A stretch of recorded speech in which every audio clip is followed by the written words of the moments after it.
그게 사실이야. 분노 후 심장을 부여잡고 쓰러지는 상황. 드라마나 영화의 단골 장면이죠. 그런데 이 상황 과정이 아닐 수도 있다고요?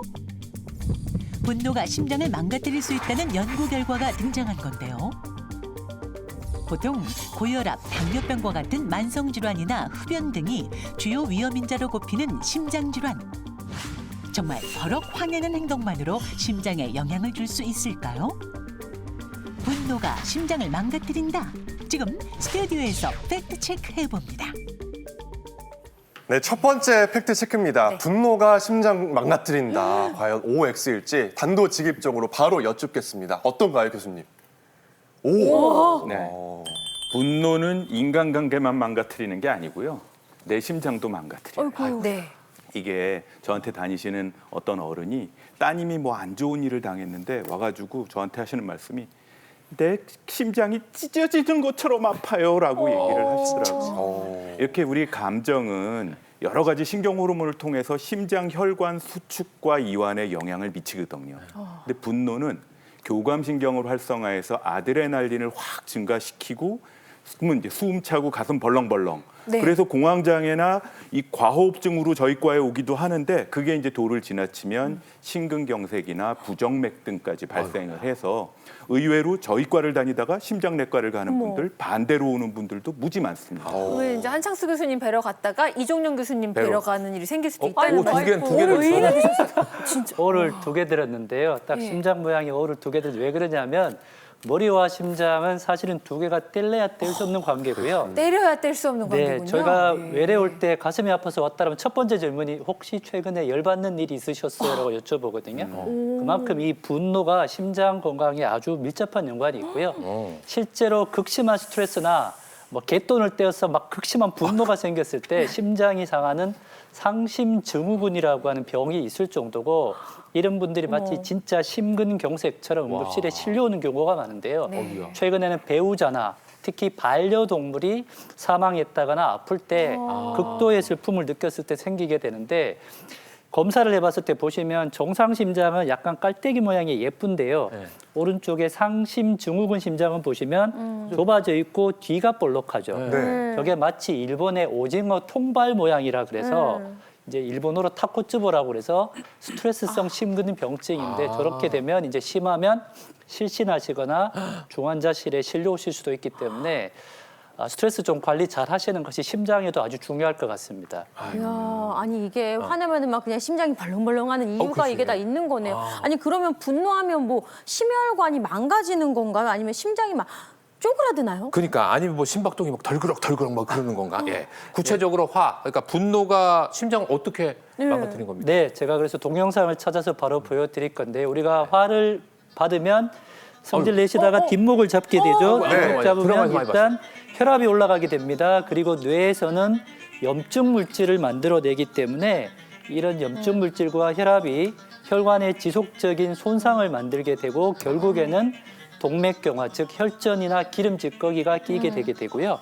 두 번째로는 분노를 하게 되면 맥박이 빨라지게 됩니다. 맥박이 빨라지면 아무래도 심장에 과부하가 걸리기 때문에 심장이 나쁜 심부전이 생길 수 있고요. 심지어 쿵닥쿵닥 하다가 자기 멋대로 뛰는 부정맥이 생기면서 실신하는 분도 있고 제 환자분 중에 가장 안타까웠던 분은 뭔 때문인지 먼저 부부싸움을 너무 심하게 하시다가 갑자기 심장을 부여잡고 돌아가신 분이 계실 정도이기 때문에 오유 돌아가셨어요? 서로 이렇게 상태가 안 좋을 때는 좀 이렇게 좀 뭐라 그럴까 서로를 좀 이해하시면서 화를 좀 적게 내시는 것이 본인의 심장에 좋다라고 꼭 기억을 하셨으면 좋겠습니다. 네. 여기서 굉장히 재미있는 돌발 퀴즈 하나 나갑니다. 네. 평소에 화를 잘 내는 사람과 꾹 참는 사람이랑 누가 더 심내 혈관 질환에 잘 걸릴까요? 드라마 보면은 회장님들께서 핏대 흘리면서 막 확 내다가 뒷목 잡고 아니면 막 가슴을 부여잡고 쓰러지시잖아요. 그러니까 화 잘 내시는 분들 아닌가요, 교수님? 그것도 정신과 의사뿐만 아니라 내과 선생님들도 다 아시는 얘기예요. 그 미국 캘리포니아에서 그 박사님들이 한 156명의 중년 부부들을 쭉 20년을 잘 사나 추적해서 봤더니 화 잘 내고 성질 급하고 빨리빨리 뭔가를 처리해야 되는 분들이 심장병도 잘 걸리고 이 중풍 같은 어머머머. 뇌졸중 같은 뇌혈관 질환도 많이 생기더라. 근데 여기 이게 안심할 일이 아닌 게 그러면 대신 참으면 되지. 예. 이렇게 많이 참는 분들은요. 스테로이드, 코티졸 같은 만성 스트레스 염증 호르몬들이 쭉 깔리니까 신장병은 안 생기는데 관절염, 류마티즘, 뇌기능 저하, 건망증 이런 게 생깁니다.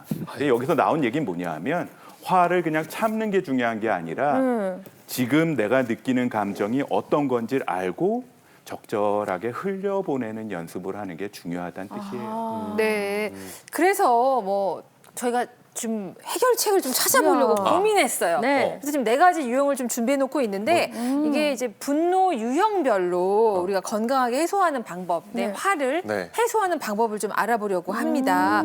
여기 보시면 이제 분노 유형별로 사자형, 코끼리형, 거북이형, 낙타형 이렇게 동물원인데? 나와 있거든요. 그러게요. 하나하나 좀 보겠습니다. 이제 분노를 내지르는 사자형, 분노를 다른 데 푸는 코끼리형, 네, 분노를 안으로 사기는 거북이형이 안으로 사귀는 네. 거고요. 분노를 새겨두는 낙타형 이렇게 4가지가 준비되어 있는데 우리 두 분은 각각 어디에 해당하신다고 보세요? 저는요 분노를 다른 데다 푸는 코끼리형. 코끼리형. 네, 다른 것만 빨리 찾으면 저는 괜찮아요. 네. 저는 화를 잘 안 내는 편인데 지금 화가 나보이는데. 낙타장 같은데. 낙타형. 낙타예요. 근데 제가 봤을 때 여기 하나가 빠진 것 같아요. 뭐야? 뭐. 분노가 전혀 없는 천사형. 갑자기 없는- 어떤 형이에요? 맞아요. 누구네 형인데? 아니 뭐 신혼이니까 이해해 주세요. 네, 아니, 뭐 인정하겠습니다. 박정 아나운서 는 어디에 해당하세요? 저는 네. 사자와 낙타의 중간쯤? 너무 멀지 않아요? 그러면 좀 뭐지? 약간 안 좋은 거 아닌가요? 내지르다가 새겨두는 거 아니에요? 어디 계시는 이제 거죠? 뭐지? 꾹 하고서는 아. 중요한 게 이제 분노를 새겨둔다는 거예요. 낙타는 그러니까 참는 게 아니야. 그러니까 새겨둬요. 그러니까 저 화나면 저 마음속에 다 적어놔. 일기를 써요. 마음의 일기를. 무서워. 네. 정말 아, 나 오늘 이상하네. 예. 자, 그러면 자, 하나하나 그래서 가볼까요? 우리 교수님들이 이 분노를 유형별로 네. 잘 해소하는 팁도 제시해 주셨습니다. 먼저 우리 박주아 아나운서처럼 분노를 내지르는 사자형 같은 경우는 30초가 고비다. 심호흡을 하며 열을 식힌다라고 나와 있는데요. 이게 어떤 얘기일까요, 한 교수님? 우리가 느끼는 감정은 자연스러운 거지만 그렇다고 신경질을 늘 내고 살 순 없죠. 그렇죠. 이 세상에 내 감정을 그대로 드러내도 되는 사람은 단 한 명도 없으니까요. 그게 되려면 전두엽 가서 이건 아니야 하고 가라앉히는 시간이 필요한데 그게 한 최소 30초는 걸려요. 사자형들은요 마치 고장난 형광등처럼 깜빡깜빡하다가 나중에 켜지는 거거든요. 그래서 이런 분들은 일단 입을 다물고 30초를 심호흡을 하셔. 30초 큰 도움이 되죠. 근데 일단 입을 다물기가 힘드시지 않으세요? 아니 뭐 집에서는 사자지만 회사에서는 사실은 저 이렇게 거북이에요. 참아요. 네. 아무튼 집에서는 많은 엄마들이 공감하실 거예요. 특히 아들 엄마들은 이렇게 아유, 30초. 네, 기억하겠습니다. 심호흡을. 15흡. 네. 자, 두 번째 분노를 다른 데 푸는 코끼리요. 네. 우리 가수 자두 씨잖아요. 볼게요. 몰두할 수 있는 취미를 찾는다. 맞아요. 이유가 뭘까요? 코끼리라는 동물 자체가 네. 이렇게 막 그 위급 상황에 닥쳤을 때 그거 잘 참았다가 나중에 엉뚱한 데 가서 그 화를 푼다 그래요. 운동 중독, 성형 중독, 쇼핑 중독, 음식 중독, 폭식. 이런 것들이 일어날 가능성이 굉장히 많아요. 건강한 습관, 건강한 취미를 찾아내는 게 가장 좋습니다. 어떤 분은요, 그냥 나가서 무조건 물통 하나 들고 동네 한 바퀴씩 몰고 들어오시는 분이 있으세요. 비교적 건강한 습관이죠.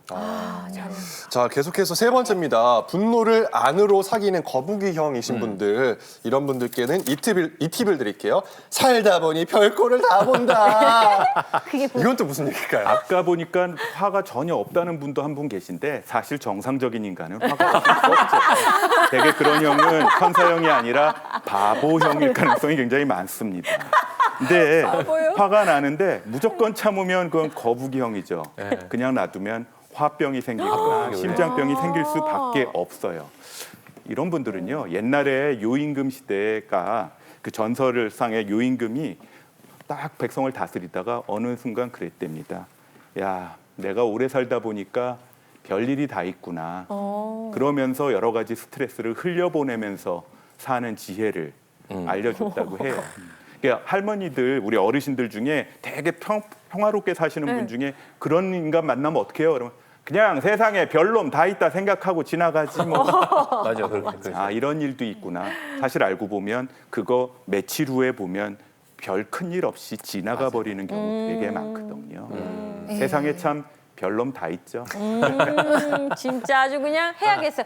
살다 보니 별거를 다 본다. 그냥. 여기 연기가 아닌 것 같은데 에이, 어제 뭐 별의 부부싸움 하신 거 별거를 아니에요? 아니에요. 별의 별걸 다 보내. 진짜 살다 별의 보니 별거를 다 보내. 진짜. 아이고. 아무튼 저도 배웠습니다. 어우 시원하네요. 회사를 오래 다니다 보니 별일을 다 보는구나 이렇게 생각하면서 저도 잘 이렇게 너무 진정성이. 풀어보도록 하겠습니다. 아주 너무 이거 재밌는데요.